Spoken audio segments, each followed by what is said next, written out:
Is public domain actually useful? Okay, so that's my little clickbait title. Obviously, most people, I think I believe in the value of public domain. But I think after Disney finally begrudgingly made Mickey public domain, I thought it was really interesting to actually think about that, because I felt like the conversation for so long was in the hypothetical of saying, well, it'd be so amazing if, Mickey were in the public domain, or, substitute your favorite character, right?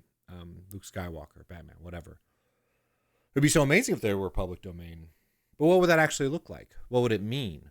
And so far, what we've seen with Mickey Mouse is he just ended up just like Winnie the Pooh, right? He ended up in a bunch of kind of stuffed in some cheapy horror movies. Kind of like that rash of novels where it was like Pride and Prejudice and zombies or whatever. But zombies are actually a really good example, I realized.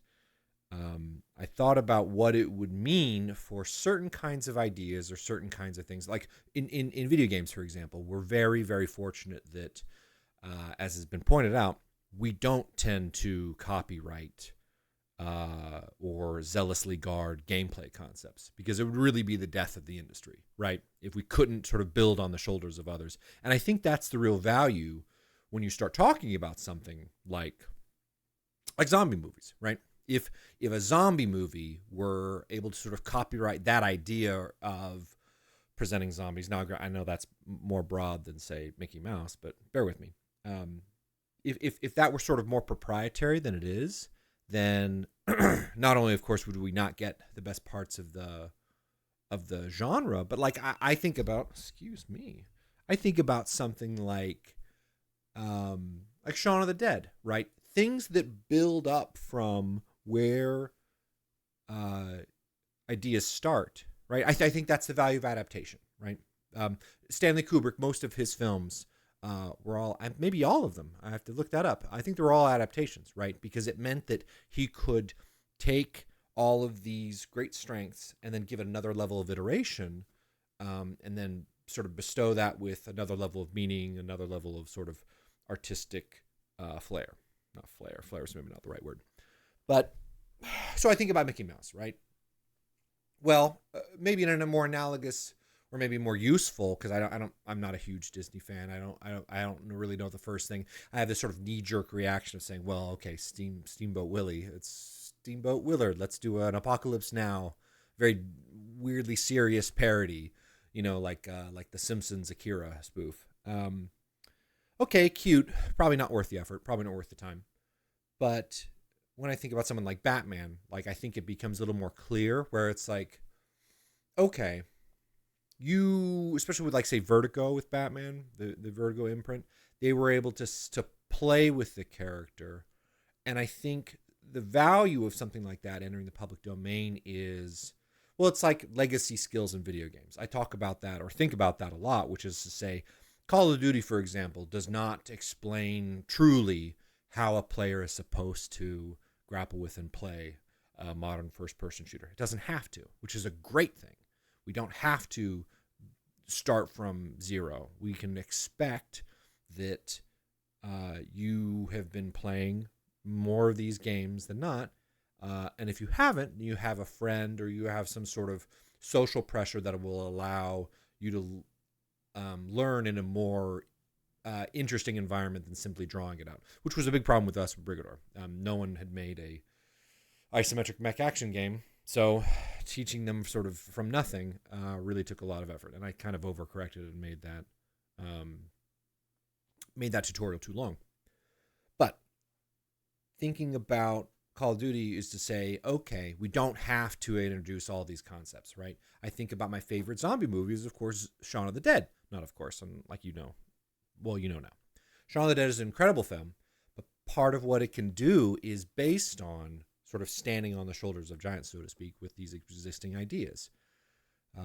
We have a whole genre of crafting kind of games, and a lot of it stands on the familiarity and the expectations set by a game like Minecraft. So I think about, circling back, I know I'm very discursive in my thoughts, but I think about something like Batman, where with Vertigo, that imprint, you had different authors able to sort of play with the characters, so long as they kept certain things the same.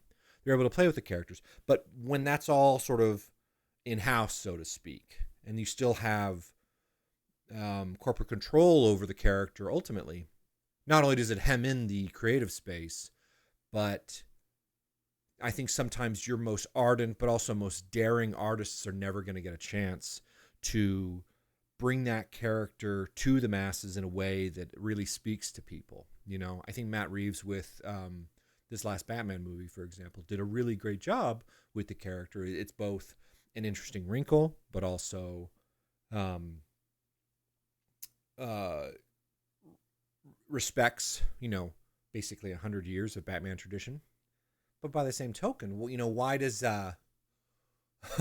why close the door, right? Why do we have to put up with only the biggest selling, biggest tent for Batman, right? And I think that's the value. If, well, what could we get like an Aeon Flux of Batman, right? Well, of course, maybe we can just say, hey, okay, we don't want to live under the endless umbrage of umbrella, not umbrage, endless umbrella of superhero characters. Fine, I get it. That's a different conversation.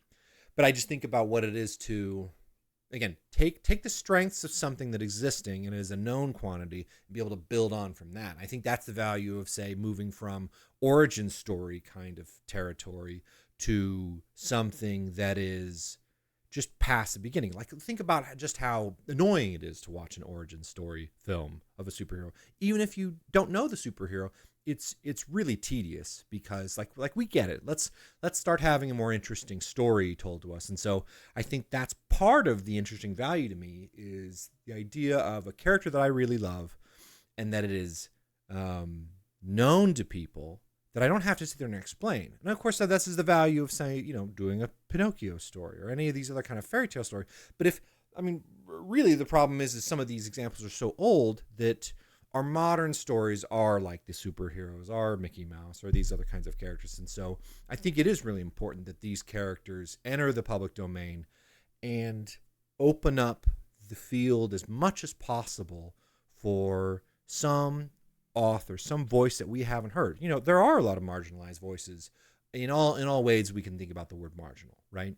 From different walks of life, from a dramatically different perspective, from maybe isn't motivated by making the biggest tent possible for this big tent character. You know, there are some wonderful ideas that I think once you get past these sort of cheapy cash in kind of ideas, oh, it's Mickey Mouse, he's in a slasher movie. Okay, fine. We're going to get tired of that. But someone to extend out, building what it is to already know the character and then extend out from that, to me, that's really exciting. So I'd love to hear what other people think about public domain. I think there are some weird snarls with IP, but generally speaking, I think it's something that allows for more than it hinders, and that fresh air and new blood is kind of the lifeblood of great art. So I'd love to hear what you guys think.